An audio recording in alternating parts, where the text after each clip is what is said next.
శ్రీశైల దేవస్థానం పరమప్రసాదం భక్తులకు మాంసాహారం ఎముకలు రావడం చాలా విచారకరమని రాష్ట్రీయ హిందూ పరిషత్ నల్గొండ జిల్లా అధ్యక్షుడు పగిల రాము అన్నారు. ఆదివారం ఏర్పాటు చేసిన మీడియా సమావేశంలో ఆయన మాట్లాడారు.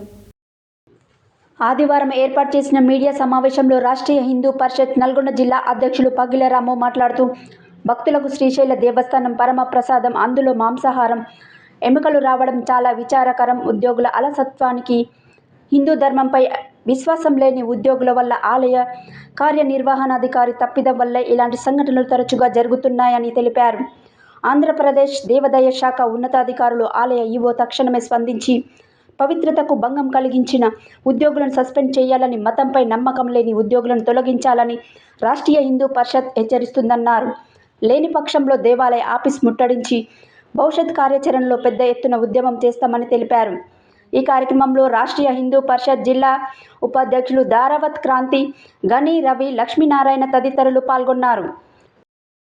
జై శ్రీరామ్. రాష్ట్రీయ హిందూ పరిషత్ నల్గొండ జిల్లా అధ్యక్షుడు పగిళ్ళ రాము, దారావత్ క్రాంతి కుమార్ గారు ఉపాధ్యక్షులు, కార్యవర్గ సభ్యులు గణేష్ గారు.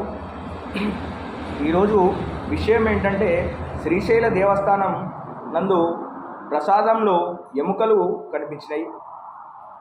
శ్రీశైల దేవస్థానం మహాప్రసాదం నందు భక్తులకు మాంసాహారం ఎముకలు రావడం చాలా విచారకరంగా ఉంది.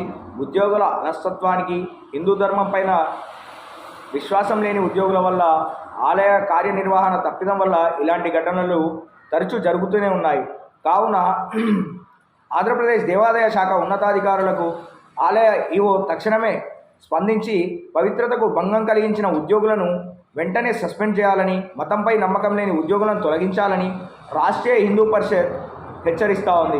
లేని పక్షంలో దేవాలయ ఆఫీస్ ముట్టడించి భవిష్యత్ కార్యాచరణలో పెద్ద ఎత్తున ఉద్యమం చేస్తామని తెలియజేస్తూ ఉన్నాం. ఇలాంటి తప్పిదాలు హిందూ మతం పైన, హిందూ ధర్మం పైన విశ్వాసం లేని చాలామంది వ్యక్తుల వల్ల జరుగుతూ ఉన్నాయి. ఇప్పుడు సహించేదే లేదని మళ్ళీ ఒకసారి తెలియజేస్తూ ఉన్నాం. హిందువుల్లో ఐక్యత పెరిగింది. అందరూ కూడా అహింస పరమో ధర్మ అనే సిద్ధాంతాన్ని విడనాడి ధర్మహింస తదైవచ అనే సిద్ధాంతాలతో ముందుకు సాగుతూ ఉన్నారు. ఇలాంటి తప్పిదాలు ఇలాగే తరచూ జరుగుతూ ఉంటే ఊరుకునేదే లేదని మరొకసారి ఆలయ ఈవో గారికి, ఆంధ్రప్రదేశ్ దేవాదాయ శాఖకి హెచ్చరిస్తూ సెలవు తీసుకుంటున్నాం. జై శ్రీరామ్.